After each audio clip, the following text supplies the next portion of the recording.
Apakah kita pantas bisa menarik hukum dengan pengetahuan agama kita yang terbatas, menarik hukum dari Al-Quran hadis itu?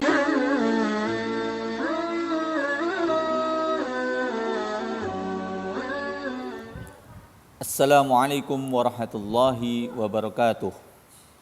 Alhamdulillahi rabbil alamin, wa bihi nasta'inu ala umurid dunya waddin, wassalatu wassalamu ala ashrafil anbiya'i wal mursalin, wa ala alihi wa ashabihi ajma'in, amma ba'du. Qala Allah ta'ala fil Qur'anil Karim, a'udzu billahi minasy syaithanir rajim, bismillahirrahmanirrahim. وسارعوا إلى مغفرة من ربكم وجنة عرضها السماوات والأرض أعدت للمتقين. قال رسول الله صلى الله عليه وسلم عن أبي هريرة رضي الله عنه قال رسول الله صلى الله عليه وسلم تركت فيكم أمرين لن تضلوا ma in tamaksaktum bihima, kitabullah wa sunnata rasulih. Wa qala aidan may yuridillahu bihi khairan yufaqqihu fid din. Shadaqallahul azim wa sadaqa rasuluhul karim ala dzalika minasyahidin. Sahabat Hawariyin yang saya muliakan, Allah Subhanahu wa taala menciptakan makhluk dan seluruh alam semesta ini bukan untuk permainan, tapi pasti mempunyai tujuan-tujuan tertentu agar kita itu beribadah kepada Allah. Allah Subhanahu wa taala telah bersabda dalam firman-Nya, "Wa ma khalaqtul jinna wal insa illa liya'budun." Aku tidak menciptakan manusia dan jin kecuali untuk beribadah kepada Allah Subhanahu wa taala, untuk beribadah kepadaku, katanya. Ya. Apakah kita cukup hanya dikasih tahu kita harus beribadah? Tentu kita harus mempunyai buku panduan, yaitu buku panduan itu adalah Al-Quran dan hadis. Al-Quran kalau kita analogikan adalah ketika kita membeli gadget, laptop, kamera, handphone, mobil, motor dan seterusnya itu mempunyai buku panduan, mempunyai tata cara penggunaan sehingga pembeli produknya, pengguna produknya itu tidak melakukan malfunction, tidak melakukan kesalahan-kesalahan sehingga akan membelokkan produk itu dari tujuan awal diciptakannya, akan merusak tujuan dari penciptaan produk itu. Manusia juga begitu. Allah menciptakan manusia terus dibekali dengan Al-Quran. Supaya apa? Supaya manusia itu tidak berbelok, tidak melenceng dari tujuan utama manusia diciptakan oleh Allah. Apa itu? Yaitu agar menjadi hamba, agar beribadah kepadaku. Jadi diharapkan tujuan utama dari penciptaan kita itu selama 24 jam, selama umur kita yang tersedia itu adalah untuk beribadah kepada Allah Subhanahu wa taala. Berkaitan dengan Al-Quran sebagai way of life atau jalan ninjaku, Allah Subhanahu wa taala berfirman dalam surat Al-Baqarah ayat 2 yang saya tuliskan.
kaitannya Al-Quran sebagai petunjuk atau jalan hidup bagi orang-orang yang beriman, bagi orang bertakwa. Allah Subhanahu wa taala telah berfirman dalam surat Al-Baqarah ayat 1 sampai 2. A'udzubillahi minasyaitonir rajim.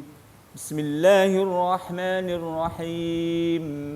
Alif lam mim. Dzalikal kitabu la raiba fihi hudal lil muttaqin. Alif lam mim.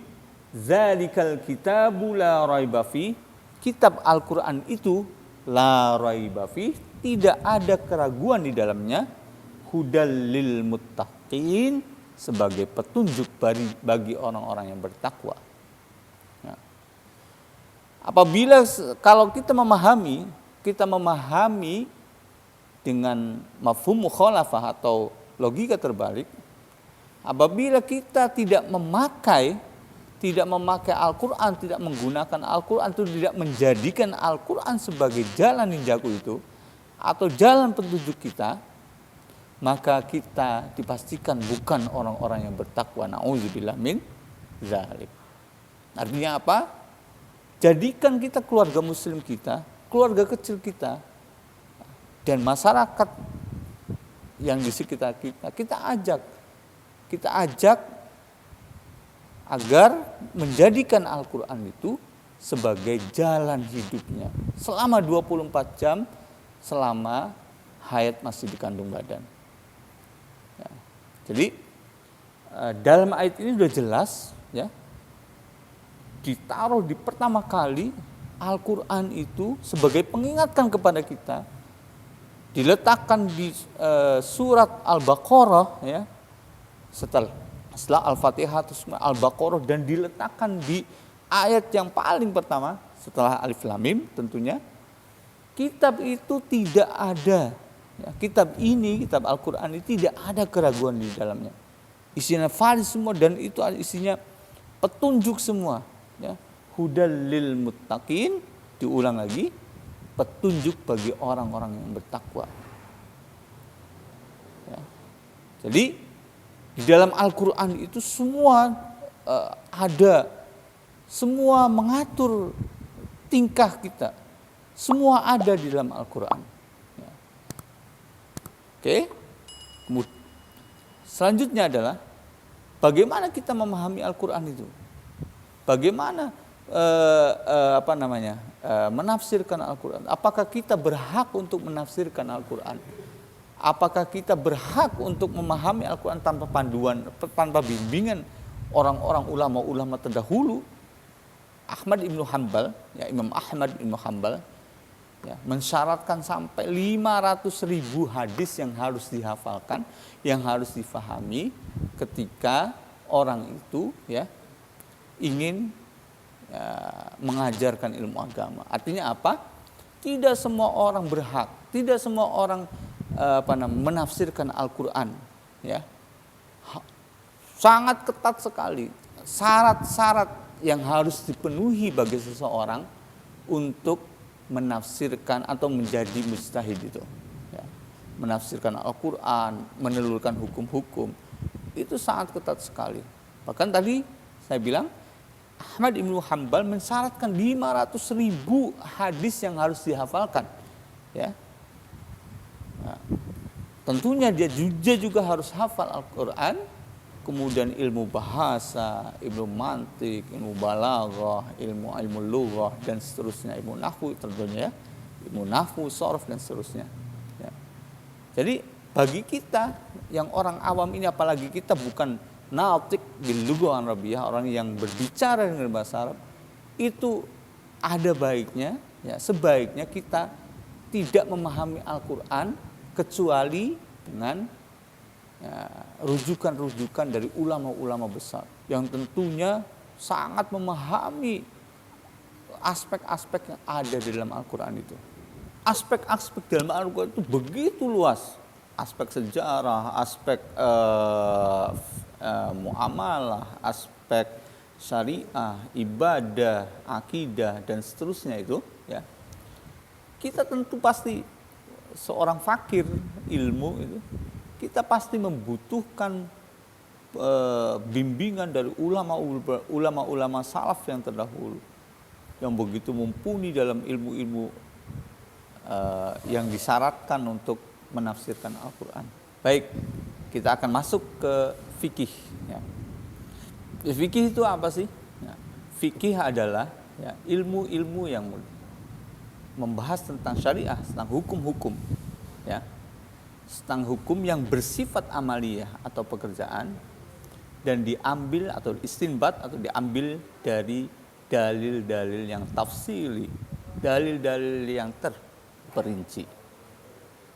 Itu pengertian, salah satu pengertian ilmu fikih. Ya. Kenapa kita harus berfikih? Kenapa kita harus berfikih? Ya.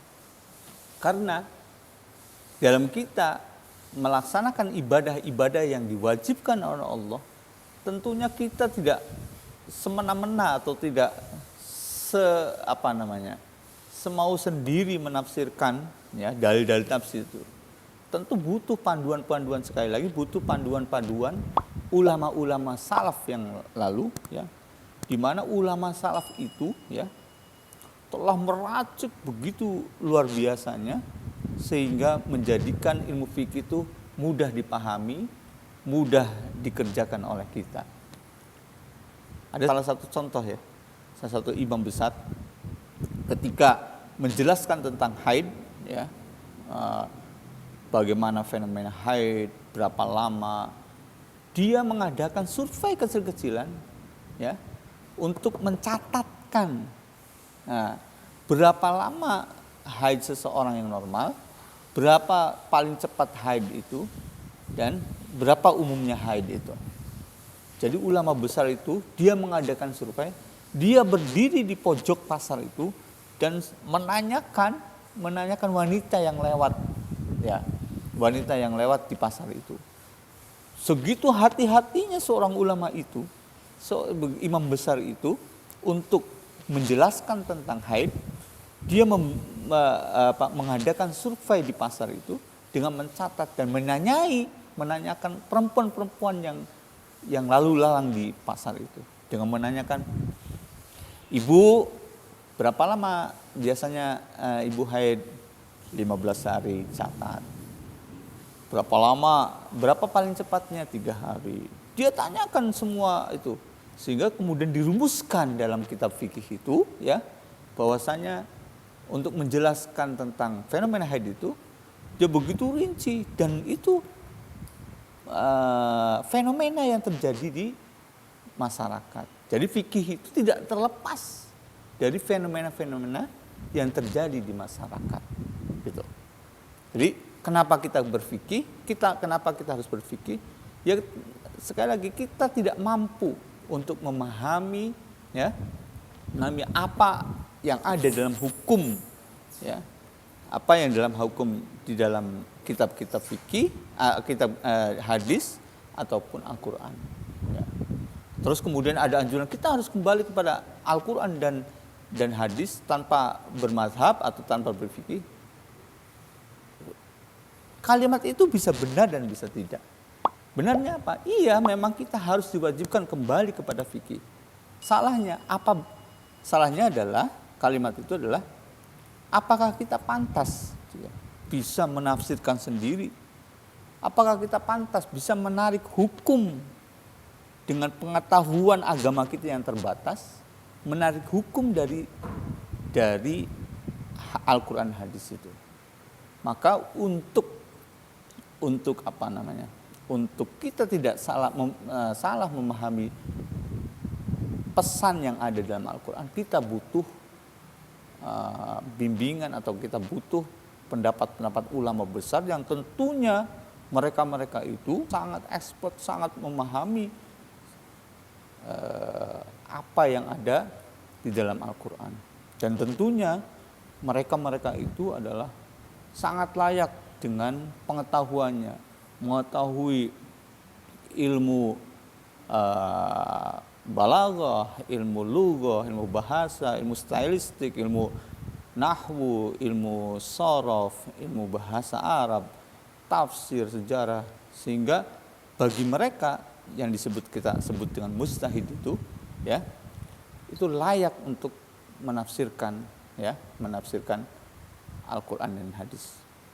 Oleh karena itu, ya, kita wajib berpikir karena itu tadi kita belum layak, ya, untuk menarik hukum dari apa yang ada dalam Al-Quran dan hadis. Maka kita perlu untuk merujuk kepada pendapat-pendapat ulama yang lalu.